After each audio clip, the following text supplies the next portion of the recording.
intended to start this video when I left my folks' house, but I didn't have a good way to mount the camera, the phone, in such a way that I could just leave it and record so everybody can see what's going on. And so now I'm doing it handheld. I left my parents' house in Santa Ana a little while ago, and I am just now getting through Victorville. Made it up the Cajon, no problem. I flew out and picked up Dad's truck, 1996 Chevy C1500. This was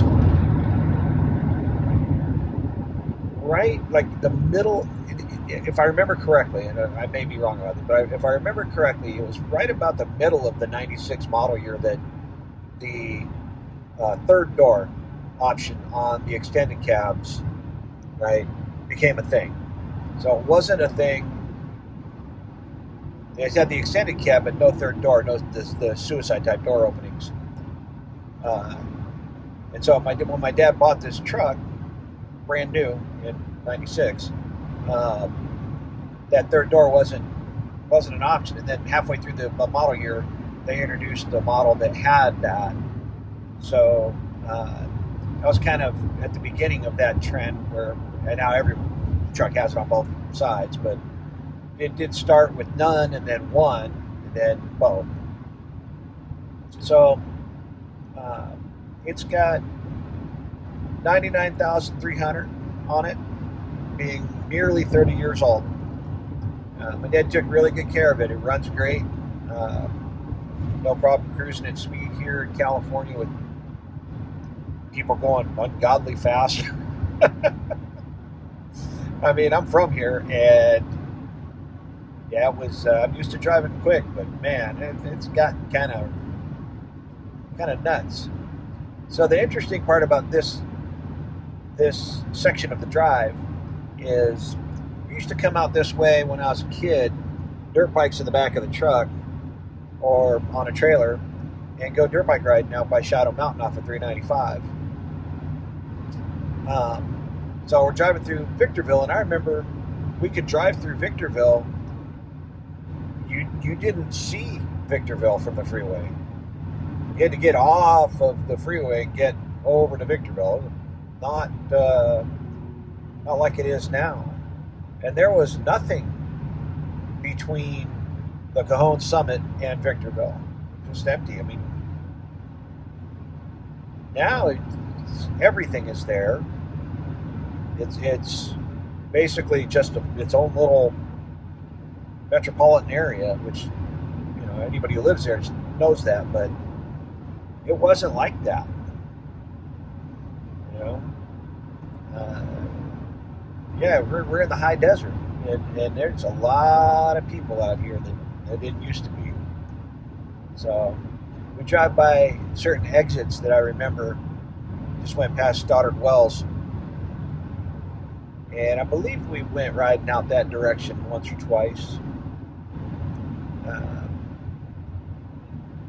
So yeah, it's you know, it looks the same. I mean, it's still the desert. I love the high desert.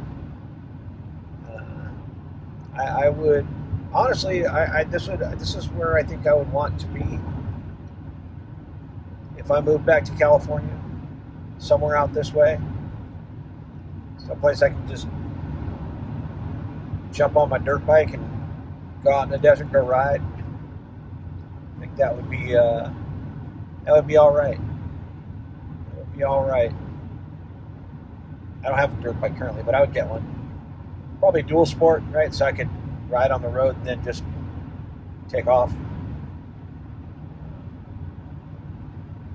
But this is the beginning of the 2,300 mile trek from California to Ohio in a 1996 Chevy 1500 with some serious power steering issues.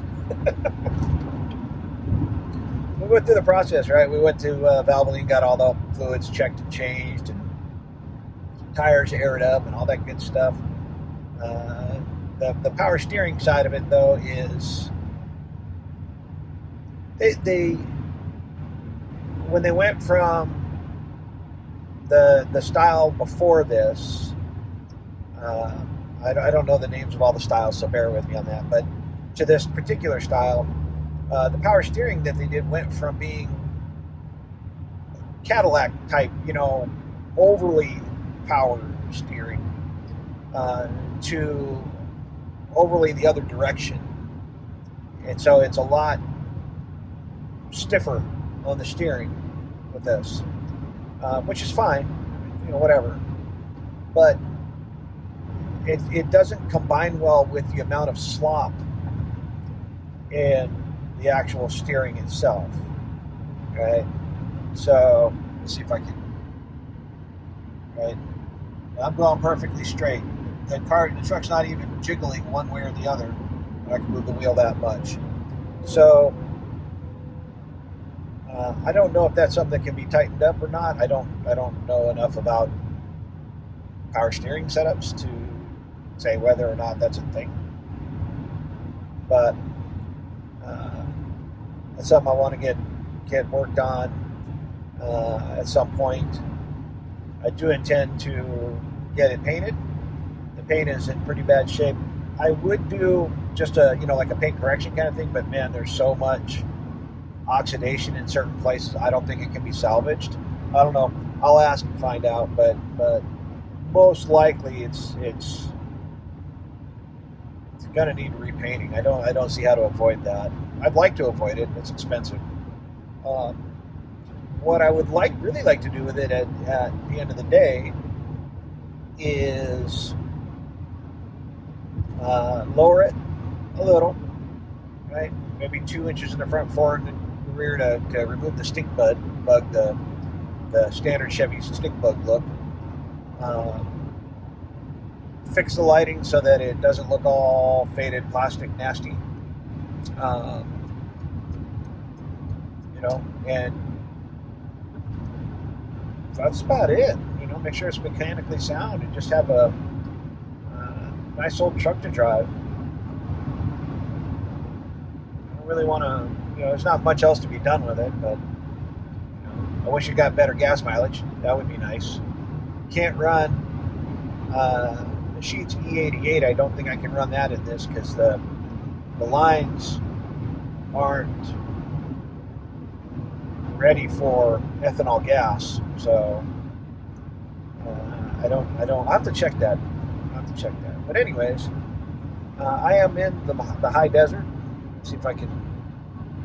Can't flip the camera while recording. That feels dumb. I guess I'm just gonna have to turn the camera on.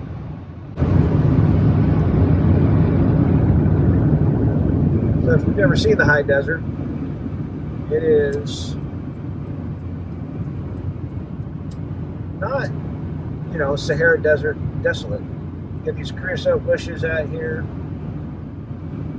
Got elevation changes. You don't really have sand dunes. You got to go find the sand dunes if you want to. You can see the power lines coming through here, right? I mean, this is wide open territory, so they can put stuff wherever, basically. Let's see, they got microwave emitters up there on the hill. I don't know if you can see that. But that's actually microwave communication up there, not a cell tower. But you have, hills, mountains, whatever you want to call them. And I really do love this place.